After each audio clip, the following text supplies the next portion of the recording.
Hello everyone, very very good morning. कैसे हैं आप सभी लोग। मैं आशा और उम्मीद करता हूं कि आप सभी लोग बहुत जबरदस्त और बेहतरीन होंगे। आज से आप सभी लोगों के लिए बहुत ही बेहतरीन सीरीज लेके आ रहा हूं। जितने बच्चे रेलवे का एग्जाम देने वाले हैं, यूपी पुलिस या एसएससी जीडी, लगभग तीनों का लेवल सेम ही रहता है। मैं आप लोगों को बेसिक से एडवांस लेवल तक के क्वेश्चन जबरदस्त तरीके से यहाँ पे जो है तैयारी कराने वाला हूं। तो जो बच्चे नए हैं, चैनल को जरूर सब्सक्राइब कर लीजिएगा। मैं आपको बहुत बेहतरीन और शानदार तरीके से यहाँ पे प्रैक्टिस करवाने वाला हूँ। यहाँ से एक भी क्वेश्चन आपका बाहर नहीं जाएगा। सारे ही एग्जाम के प्रीवियस ईयर क्वेश्चंस मैं यहाँ पे आपको कवर कराने वाला हूँ। देखिए, बेस्ट टॉप 10 सवाल रहेंगे, वो भी किसके, मैथ्स और रीजनिंग के। मैथ्स और रीजनिंग के डेली मैं आप लोगों को सुबह 9 बजे डेली आप लोगों का एक भी दिन मिस नहीं होगा। जबरदस्त तरीके से यहाँ पे प्रैक्टिस कराने वाला हूँ। छोटी वीडियो रहेगी, आप लोगों को कंप्लीट वीडियो यहाँ पे देखना है। तो चलिए फ्रेंड्स, शुरू करते हैं और मैं आपको एक बार दिखा देता हूँ कि आज मैंने किस तरीके से क्वेश्चन आप लोगों के लिए यहाँ पे सिलेक्ट किए हैं। तो आपको मैं बेहतरीन लेवल के और जबरदस्त शानदार तरीके से यहाँ पे क्वेश्चन कराने वाला हूँ। तो जैसा कि आप लोग देख सकते हैं कि मैंने 10 क्वेश्चन आप लोगों के लिए यहाँ पे सिलेक्ट किए थे। तो चलिए शुरू करते हैं आज के सफर का सबसे पहला क्वेश्चन। एक बार आप लोग भी क्वेश्चन को बनाने की कोशिश किया करिए। अगर नहीं आता है तब आप लोगों को चीजों को आगे देखना है। जैसे कि क्वेश्चन पहला कह रहा है कि 1 + 2 + 3 + डॉट डॉट 49 + 50 का योग क्या है। यानी 1 से लेके 50 तक की प्राकृतिक संख्याओं का योगफल पूछा है। तो देखिए, प्रथम इन प्राकृतिक संख्याओं का योगफल का फार्मूला आपको याद होना चाहिए। क्या होता है? n + 1/2 होता है कि नहीं। आप लोग कहेंगे हाँ बिल्कुल सर। जहां n आपकी क्या होगी, अंतिम संख्या होगी, यानी क्या होगी, लास्ट नंबर होगा। इस बात का ध्यान देना। क्लियर है? तो देखिए, अब कुछ करना नहीं है, सीधा सीधा इसी पे रख दीजिए, क्योंकि ऐसा भी क्वेश्चन आप लोगों के एग्जाम में प्रीवियस ईयर का पूछा गया है। तो देखिए, n की जगह पे 50 रख देंगे। अब देखिए, 50 में 1 जोड़ देंगे, कितना हो जाएगा, 51। 51 बटे कितना हो जाएगा, यहां से 2 से कट कर देंगे, 25 दूनी 50, 25 गुणे 51 करेंगे, 5 51 5। देखिए, आप लोग ये भी सेंस लगाया करिए कौन सा ऑप्शन नहीं होगा। मैं आपको सबसे बेस्ट तरीका बताऊंगा कि एग्जाम में कैसे करेंगे। 25 51 25 की 5 2 आ गया, 25 पंचे 125, 125 में 2 जोड़ दोगे, कितना हो जाएगा, 127। 1275 इस क्वेश्चन का करेक्ट आंसर होगा। Option number B, option number B ही इस क्वेश्चन का राइट आंसर होगा। क्लियर है? चलिए आगे बढ़ेंगे अगले क्वेश्चन की तरफ। क्वेश्चन नंबर सेकंड, ये भी बहुत बेहतरीन और शानदार क्वेश्चन है। आपको बताना है 119 का स्क्वायर माइनस 111 का स्क्वायर एक क्या है। वर्ग संख्या है या संपूर्ण संख्या है या अभाज्य नंबर है या संयुक्त संख्या है, ये आप लोगों को बताना है। तो देखिए, आप लोगों को एक फार्मूला पता होना चाहिए। a² - b² फॉर्म में है। तो इसका मतलब होता है एक ब्रैकेट में a + b और दूसरे ब्रैकेट में क्या होता है, a - b होता है कि नहीं। आप लोग कहेंगे हाँ बिल्कुल सर। तो इसका मतलब देखिए, एक ब्रैकेट में क्या हो जाएगा, 119 + 111 हो जाएगा कि नहीं। आप लोग कहेंगे हाँ बिल्कुल सर। अगले ब्रैकेट में कितना हो जाएगा, 119 माइनस का 111, यही हो जाएगा। देखिए, 119 में 111 जोड़ देंगे तो कितना हो जाएगा आप लोगों का, 230 हो जाएगा कि नहीं। आप लोग कहेंगे हाँ बिल्कुल सर। इनटू 119 से 111 घटा देंगे 8। अब देखिए, इसको जो है मल्टीप्लाई कर देंगे तो 8 दिरहम में 0, 8 त्रिक 24, 24 की 4 2, 8 दूनी 16, 2 18। देखिए, 1840 क्या वर्ग संख्या है? बिल्कुल नहीं है। क्या ये संपूर्ण संख्या है, परफेक्ट नंबर है? बिल्कुल ये भी नहीं है। आपका क्या प्राइम नंबर है? ये भी नहीं है। क्या है, संयुक्त संख्या है, कंपोजिट नंबर है। कंपोजिट नंबर किसे कहते हैं? जो संख्या स्वयं और एक के अलावा अन्य संख्या से विभाजित हो जाए, उसी को कंपोजिट नंबर यानी संयुक्त संख्या कहा जाता है। क्लियर है? आप लोग बातें समझ गए होंगे। देखिए, अगर मैं कहूं प्राइम नंबर किसे कहेंगे, जो संख्या स्वयं और एक के अलावा अन्य संख्या से ना कटे, उसी को अभाज्य संख्या यानी प्राइम नंबर कहते हैं। परफेक्ट नंबर किसे कहते हैं? परफेक्ट नंबर का मतलब है कि जैसे मैंने एक एग्जांपल के माध्यम समझाता हूं, जैसे 6 है, इसका फैक्टर करेंगे, कितना हो जाएगा, 1 से कटेगा 6, फिर 2 से कटेगा, 3 से, और किसी से कटेगा यानी 6 से। खुद की संख्या को छोड़कर इनके संख्याओं का सम अगर 6 आ जाएगा तो उसी को परफेक्ट नंबर यानी संपूर्ण संख्या कहा जाता है। देखिए, 6 एक क्या है, परफेक्ट नंबर है। इस बात का ध्यान देना। 840 नहीं है, आप चेक कर सकते हैं। बाकी स्क्वायर नंबर आपको पता है। क्लियर है? यहाँ पे सारे डाउट मैंने आपके क्लियर कर दिए हैं। चलिए आगे बढ़ेंगे अगले क्वेश्चन की तरफ। ये भी क्वेश्चन बहुत ही बेहतरीन और शानदार है। देखिए, आपके एग्जाम में कुछ क्वेश्चन लैंग्वेज बेस पूछे जाएंगे। क्वेश्चन कह रहा है, एक संख्या में 7 जोड़ने के बाद योग योग को 5 से गुणा किया जाता है और इस प्रकार प्राप्त गुणनफल को 9 से विभाजित किया जाता है। इस प्रकार प्राप्त भागफल से 12 प्राप्त करने के लिए 3 घटाया जाता है, तो संख्या क्या है? देखिए आपसे कह रहा एक संख्या में 7 जोड़ने के बाद, मैंने संख्या x मान लिया, 7 जोड़ने के बाद कह रहा मैंने 7 को जोड़ दिया, यही हो जाएगा। के बाद योग को कह रहा 5 से गुणा किया जाता है, मैंने 5 से गुणा कर दिया। आप कहेंगे हाँ बिल्कुल सर।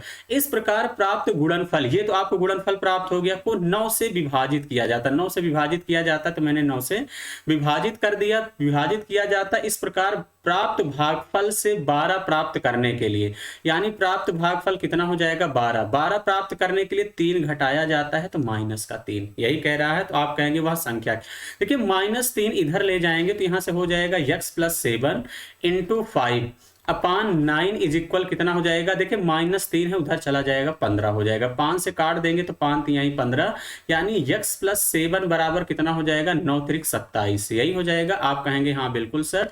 तो इज इम्प्लाइज दैट x बराबर कितना हो जाएगा? 27 माइनस का 7, यानी कितना हो जाएगा? 20 इस क्वेश्चन का करेक्ट आंसर होगा। ऑप्शन नंबर बी ही इस क्वेश्चन का राइट आंसर होगा। क्लियर है? आप लोग कहेंगे हाँ बिल्कुल सर, बातें समझ गए हैं। बाकी इस क्वेश्चन को आप लोग ऑप्शन से भी कर सकते थे। देखिए ऑप्शन से संख्या को 20 मान लेते, आप कहेंगे हाँ बिल्कुल सर, यही है। आपसे यही तो कह रहा है, एक संख्या में 7 जोड़ने के बाद योग को, अब देखिए 7 इसमें जोड़ देंगे, कितना हो जाएगा? 27, यही है।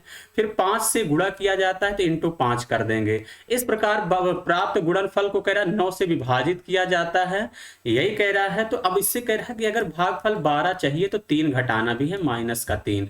देखिए 9 3 27 हो जाएगा, और यहाँ देखिए 5 3 कितना हो जाएगा? 15। 15 में से 3 घटा दोगे, कितना हो जाएगा? 12। यानी ऑप्शन वाला भी तरीका सबसे बेस्ट है। क्लियर है? आप लोग बातें समझ गए होंगे। चलिए आगे बढ़ेंगे अगले क्वेश्चन की तरफ। देखिए कुछ क्वेश्चन मैंने रीजनिंग के भी लिए हैं, इस बात का ध्यान देना।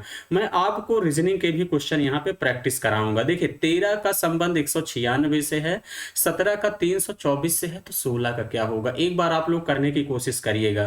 तो देखिए इसमें लॉजिक क्या लगा है? 196 देख के दिमाग में घंटी बजी होगी कि ये 14 का स्क्वायर है, यही तो इसका मतलब 13 में 1 जोड़ देंगे, कितना हो जाएगा? 14 का स्क्वायर 196। ऐसे ही 17 में 1 ऐड कर देंगे, 18 का स्क्वायर कर दो 324। 16 में 1 जोड़ देंगे, 17 हो जाएगा। 17 का स्क्वायर कर देंगे 289। 289 इस क्वेश्चन का करेक्ट आंसर है। ऑप्शन नंबर बी इस क्वेश्चन का राइट आंसर होगा। चलिए आगे बढ़ेंगे अगले क्वेश्चन की तरफ। देखिए अगला क्वेश्चन आपसे क्या कह रहा है कि एक व्यक्ति अपनी आय का 20% बचा सकता है। 1 साल बाद उसकी आयु में 25% की वृद्धि हुई, लेकिन वह पहले की तरह ही उतनी राशि बचा सका। उसके खर्च में कितने प्रतिशत की वृद्धि हुई है, ये आप लोगों से पूछा गया है। तो एक कॉन्सेप्ट आप लोगों को यहाँ पे ध्यान रख देना है कि देखिए अगर मैं आपसे कहूँ आय माइनस बचत, आय में से बचत अगर आप घटा देते हैं तो आपका क्या आता है? यहाँ पे खर्च, यही तो है। या कह लीजिए आय माइनस खर्च बराबर बचत, कुछ भी कह सकते हैं। जो आप जितना कमाते हैं उसमें से जो बचाएंगे फिर वो बाकी आपका वो खर्च हो जाएगा। देखिए मैंने आय को कितना मान लिया? 100%। अगर वो 20% बचाता है तो खर्च कितना कर रहा है? तो आप कहेंगे सर 80। कह रहा 1 साल बाद उसकी आय में 25% की वृद्धि हुई, तो यानी कितना हो जाएगा? 125।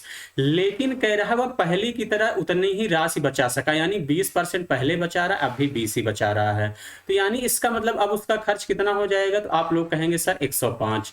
तो अब खर्च में कितने की वृद्धि हुई? 80 से 105 यानी 25 की, कितने में? 80 में इंटू 100 कर देंगे। आप कहेंगे हाँ बिल्कुल सर। तो देखिए 1 0 से 1 0 कैंसिल, 2 से काटेंगे, 2 चौके 8, 2 पंचे 10, यानी कितना हो जाएगा? 25 पंचे 125 बटे 4। 4 से भाग कर देंगे, देखिए 4 3 12, 4 1 4, 31 दशमलव समथिंग कहाँ पे दिख रहा है? ऑप्शन नंबर सी, यानी 31 पॉइंट कितना हो जाएगा? 25% इस क्वेश्चन का राइट आंसर होगा। क्लियर है? बहुत बेहतरीन क्वेश्चन था, ऐसे क्वेश्चन अक्सर एग्जाम में देखने को मिलते हैं। चलिए आगे बढ़ेंगे अगले क्वेश्चन की तरफ। क्वेश्चन नंबर 6, ये भी बड़ा इंपॉर्टेंट सवाल है। 2 कुर्सियों और 1 मेज की कीमत 880 रुपए है, जबकि 1 कुर्सी और 2 मेज की कीमत 980 रुपए है। प्रत्येक की कीमत बताना है। तो देखिए आपसे क्या कह रहा है? 2 चेयर है और 1 टेबल है, इसकी कीमत कितना दिया है? 880 रुपए दिया है, यही दिया है। जबकि कह रहा है आपके पास 1 चेयर है और प्लस क्या है, 2 टेबल है, इसका कीमत कितना दिया है 980, प्रत्येक की कीमत बताना है। तो देखिए सबसे पहले आपको ऐसा सवाल आएगा तो एक इलिमिनेट करना पड़ेगा, इस बात का ध्यान देना। चलिए मैं टेबल अगर यहाँ 2 है तो ऊपर 2 से मल्टीप्लाई कर देता हूँ, इसको इलिमिनेट कर देते हैं। 2 से मल्टीप्लाई कर दोगे कितना हो जाएगा, यहाँ से 4 चेयर हो जाएगा, प्लस का 2 टेबल हो जाएगा, इज इक्वल 2 से करेंगे कितना हो जाएगा 0, 2 अठे 16 की 6, हासिल लाइन 1, 2 अठे 16 1, 1760। और यहाँ पे ऐसे ही लिख लो 1c प्लस का कितना हो जाएगा 2t इज इक्वल 980, यही हो जाएगा। आप कहेंगे हाँ बिल्कुल सर। अब देखो दोनों को घटाएंगे तो ये कट जाएगा, माइनस कर देंगे तो यहाँ से 3 चेयर बराबर कितना हो जाएगा 0, 16 में से 8 गया 8, यहाँ 16 में से 9 गया 7, यही हो जाएगा। 3 से काटेंगे, 3 से काटेंगे 3 दूनी 6, 3 छंग 18, यानी एक चेयर का दाम 260। देखिए 260 एक ऑप्शन में है, ऑप्शन नंबर सी इस क्वेश्चन का करेक्ट आंसर होगा। अगर टेबल का निकालना है तो चाहे इक्वेशन फर्स्ट में रख दो और चाहे सेकंड में रख दोगे तो टेबल का दाम कितना निकल के चला आएगा 360 रुपया। क्लियर है, बात समझ गए होंगे। चले आगे बढ़ेंगे अगले क्वेश्चन की तरफ। क्वेश्चन नंबर 7, देखिए ये भी रीजनिंग में ब्लड रिलेशन का बड़ा बेहतरीन सवाल है। क्वेश्चन कह रहा है एक परिवार में 6 सदस्य A B C D E और एफ हैं, डी के 3 बेटे हैं, ए बी और सी हैं, डी बच्चों का पिता नहीं है, बी का एक बेटा ई है, और कह रहा सी की एक बेटी एफ है, बी एफ से किस प्रकार संबंधित है। तो देखिए आपसे कह रहा है एक परिवार में 6 सदस्य हैं, A B C D E और एफ, डी के 3 बेटे हैं। देखिए अभी यहाँ पे डी को बना देते हैं, डी के कह रहा 3 बेटे हैं, क्या है 3 बेटे, यानी कौन कौन है, ए है। देखिए मेल को मैं हमेशा ट्रायंगल से दिखाता हूं, इस बात का ध्यान देना। एक बात का हमेशा ध्यान देना, मेल को मैं हमेशा ट्रायंगल से दिखाऊंगा क्योंकि अब डेली आपको मेरे साथ जुड़ना है, प्रैक्टिस करना है। सर्कल को फीमेल से दिखाऊंगा, इस बात का ध्यान देना। क्लियर है, बाकी डबल लाइन को मैरिज से। क्लियर है, तो ये सारी बातें आप लोगों को यहाँ पे ध्यान देनी है। तो ये 3 बेटे ए बी सी हो गए, डी बच्चों का पिता नहीं है। अगर डी बच्चों का पिता नहीं है तो इसका मतलब क्या होंगी, माता जी होंगी। कौन हो जाएंगी, माता जी, इस बात का ध्यान देना। बी का एक बेटा ई है, देखिए बी का एक बेटा कह रहा ई है तो बी का एक बेटा मैंने ई बना दिया, यही है। सी की एक बेटी यफ है, तो चलिए सी की एक बेटी मैंने यफ बना दिया, तो ये इनकी बेटी है। आपसे कह रहा बी यफ से किस प्रकार संबंधित है, बी यफ से हमेशा ध्यान देना ब्लड रिलेशन में से का की तरफ आंसर देंगे। देखिए ये इनके कौन हो गए, पिताजी, और पिताजी की ये कौन है, भाई। पिताजी के भाई को क्या कहते हैं, चाचा या ताऊ। ऑप्शन नंबर ए इस क्वेश्चन का करेक्ट आंसर होगा। यहाँ दादा का मतलब बाबा से होता है, ये भी ध्यान देना, या तो चाचा होंगे या तो क्या होंगे, ताऊ। ऑप्शन नंबर ए इस क्वेश्चन का करेक्ट आंसर होगा। चलिए आगे बढ़ेंगे अगले क्वेश्चन की तरफ। क्वेश्चन नंबर 8, ये भी बड़ा बढ़िया सवाल है। एक राशि कह रहा चक्रवृद्धि ब्याज पर 3 वर्षों में स्वयं का 8 गुना हो जाती है तो ब्याज की दर कितनी है। देखिए मैंने प्रिंसिपल को, देखिए हमेशा ध्यान देना, यहाँ पे जब कभी भी रेट या टाइम निकालना रहे अमाउंट अपान प्रिंसिपल के रूप में लिखो। आपसे कह रहा है एक राशि चक्रवृद्धि ब्याज की दर से 3 वर्ष में स्वयं का 8 गुना हो जाता है। प्रिंसिपल को 1 मान लेंगे तो अमाउंट कितना हो जाएगा 8। आप कहेंगे हाँ बिल्कुल सर, 3 सालों का मामला है तो 1/3 कर दो, यानी क्यूब रूट ले लेंगे। क्यूब रूट ले लेंगे तो देखिए ये 2 का क्यूब है, ये कितने का है 1। अब देखिए 1 से 2 कितना ज्यादा, 1 कितने पे ज्यादा है, 1 × 100, यानी कितना हो जाएगा यहाँ से 100%। 100% इस क्वेश्चन का राइट आंसर होगा। ऑप्शन नंबर ए इस क्वेश्चन का राइट आंसर हो जाएगा। क्लियर है, आप लोग बातें समझ गए होंगे। चलिए आगे बढ़ेंगे अगले क्वेश्चन की तरफ। देखिए ये भी क्वेश्चन बड़ा इंपॉर्टेंट है और शिलालिज्म से भी आप लोगों के एग्जाम में एक क्वेश्चन अक्सर देखने को मिलता है। तो चलिए इस क्वेश्चन को कैसे करेंगे। कह रहा है सभी हाथ उंगलियां हैं, सभी पैर उंगलियां हैं, सभी उंगलियां पैर के अंगूठे हैं। ध्यान देना थोड़ा सा यहाँ पे चेंजेस है, सभी पैर उंगलियां हैं और सभी उंगलियां पैर के अंगूठे हैं, ये ध्यान देना है। क्लियर है, अब देखिए निष्कर्ष पहला कह रहा है, एक बात का ध्यान देना, स्टेटमेंट पॉजिटिव है तो हमेशा conclusion must be positive. Clear है, अब देखिए ये आपका 100 हो जाएगा, ये आपका 50 हो जाएगा, ये भी आपका 100 हो जाएगा, ये 50 हो जाएगा, ये 100 हो जाएगा, ये 50 हो जाएगा। ये आपको अपने दिमाग में सेट रखना है। क्लियर है, अब देखिए कह रहा है सभी पैर पैर के अंगूठे हैं। अब देखिए सभी पैर यहाँ पे दिख रहा है, पैर के अंगूठे, यहाँ कनेक्शन बनेगा बिल्कुल, उंगलियां दोनों में कॉमन है, यानी पहला जो निष्कर्ष है फर्स्ट सेकंड और थर्ड वाले स्टेटमेंट से निकला है। तो यानी अगर मैं यहाँ पे कनेक्शन बन गया, 150 रहेगा तभी कनेक्शन बनेगा, तो इसका मतलब मैं बिल्कुल कह सकता हूँ सभी पैर पैर के, देखिए सभी पैर पैर के अंगूठे हैं, ये 100 है, ये 50 है, यहाँ भी कनेक्शन बना है, यानी पहला सही है। दूसरा कह रहा सभी पैर के अंगूठे हाथ है। अब देखिए जो सेकंड वाला कंक्लूजन है, देखिए हाथ यहाँ पे दिख रहा है, पैर का अंगूठे थर्ड, यानी पहले और तीसरे को जोड़ दीजिए। अब देखिए उंगलियां यहाँ भी है, उंगलियां यहाँ भी है, एक के पास 150 है, तो पहले और तीसरे को जोड़ देंगे, पहले तीसरे को जोड़ेंगे, कनेक्शन बनेगा। क्लियर है। अब यहाँ पे देखिए सभी पैर, यहाँ सभी पैर 100 है, और यहाँ पे आपका क्या है जो है, यानी क्या कह रहा है सभी पैर के अंगूठे। अब यहाँ देखिए पैर के अंगूठे क्या है, यहाँ पे 50 है, तो देखिए मैं 50 को 100 नहीं बना सकता, इसलिए ये वाला क्या है, गलत है। क्लियर है। तीसरा कह रहा है कुछ पैर के अंगूठे पैर हैं, तो देखिए कुछ पैर के अंगूठे पैर हैं, यहाँ पे कनेक्शन बन जाएगा, मैं बिल्कुल कह सकता हूँ कुछ पैर के अंगूठे पैर हैं, सही है। तो यानी सेकेंड और थर्ड अनुसरण करता है, ऑप्शन नंबर 4 क्या होगा, इस क्वेश्चन का राइट आंसर होगा। क्लियर है। आई होप देखिए ये ऐसा तरीका है, आप बिना पेन उठाए विद इन सेकंड में क्वेश्चन का आंसर दे लेंगे और कभी आपका पेपर में गलत नहीं होगा। चलिए ये भी क्वेश्चन बहुत बेहतरीन और शानदार है, देखना कितने बच्चे कर लेते हैं।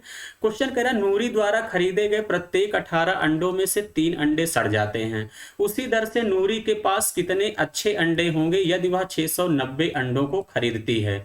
अब देखिए एक बात का ध्यान देना, जब वो 18 अंडों में से 3 अंडे सड़ जाते हैं, तो अगर 3 सड़ जाते हैं तो इसका मतलब 15 कहीं ना कहीं सही है। आप कहेंगे हाँ बिल्कुल सर, एक बार आप लोग भी करने की कोशिश करिएगा, छोटा क्वेश्चन है लेकिन मुझे पता है कि बहुत सारे बच्चे इस क्वेश्चन में फंसने वाले हैं। अगर मैं रेशियो ले लूँ तो इसका मतलब एक रेशियो कितना हो जाएगा आप लोगों का 5, इसका मतलब यही है कि आप लोगों का 1:5 के रेशियो में अंडे हैं। क्लियर है। आप कहेंगे हाँ बिल्कुल सर यही है। अब देखिए आपसे कह रहा है कि वो अगर नूरी के पास कितने अच्छे अंडे होंगे यदि वह 690 अंडे खरीदती है। अब देखिए इसका मतलब ये है कि 5 तो उसके पास अच्छे अंडे होंगे, आप कहेंगे हाँ बिल्कुल सर, और टोटल अंडे कितने हैं 6, यही तो है क्योंकि 3:15 के रेशियो में सही है, और टोटल अंडे कितने हैं 690। इसको हल कर लेंगे तो आप लोगों का लीगल अंडा आ जाएगा।